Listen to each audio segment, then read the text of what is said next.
જમ્મુ કાશ્મીરના પહેલગામમાં થયેલા આતંકી હુમલા પહેલા જમ્મુ કાશ્મીરના અનેક વિસ્તારમાં થયેલા ભારે વરસાદ અને ભૂસ્ખલનની ઘટનામાં બનાસકાંઠાના પાલનપુરના અને ગાંધીનગરના 50 જેટલા પ્રવાસીઓ રામબન જિલ્લાના નેશનલ હાઈવે 14 ઉપર ફસાયા હતા, જેને લઈને તમામ પ્રવાસીઓના પરિવારો ચિંતામાં મુકાયા હતા. જોકે કુદરતી હોનારતમાં અટવાયેલા લોકોને ગુજરાત સરકાર અને સ્થાનિક તંત્ર અને આર્મીએ મદદ કરીને આર્મી કેમ્પમાં સલામત સ્થળે ખસેડ્યા હતા. સમગ્ર દેશમાં ચર્ચાનો વિષય બનેલું જમ્મુ કાશ્મીરે પહેલગામ આતંકવાદી હુમલા, ભારે વરસાદ અને ભૂસ્ખલનની ઘટનાનો પણ ભોગ બન્યું હતું. જોકે 12 એપ્રિલે જમ્મુ કાશ્મીર ગયેલા અને પરત ફરી રહેલા બનાસકાંઠાના પાલનપુર અને ગાંધીનગરના 50 જેટલા પ્રવાસીઓ ભરેલી એક બસ રામબન જિલ્લાના નેશનલ હાઈવે નંબર 14 ઉપર ભૂસ્ખલન થવાથી ફસાઈ હતી.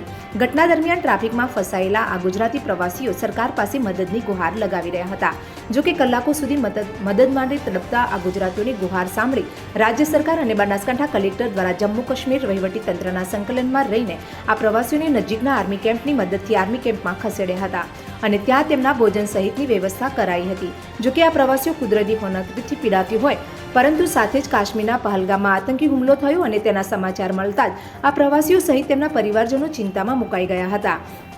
પરંતુ આખરે જમ્મુ કાશ્મીર વહીવટી તંત્ર દ્વારા ભૂસ્ખલનમાં ક્ષતિગ્રસ્ત થયેલો રસ્તો પુનઃ ખુલતા આ તમામ પ્રવાસીઓને સહી સલામત પોતાના માદરી વતન મોકલાયા હતા. ત્યારે છેલ્લા 6 દિવસથી કાશ્મીર હોનારતમાં સપડાયેલા પાલનપુરના પ્રવાસીઓ પોતાના માદરી વતન પહોંચતા પરિવારજનો અને પ્રવાસીઓને લેવા પહોંચ્યા હતા અને ત્યાં ભાવુક દ્રશ્યો સર્જાયા હતા. કુદરતી હોનારત અને આતંકવાદીઓના હુમલા બાદ કાશ્મીરમાં સર્જાયેલી પરિસ્થિતિને પ્રવાસીઓએ વર્ણવી અને કાશ્મીરમાં પ્રવાસીઓ પર હુમલો કરનાર આતંકીઓને કડકમાં કડક સજા મળે તેવી સરકાર પાસે માંગ કરી છે.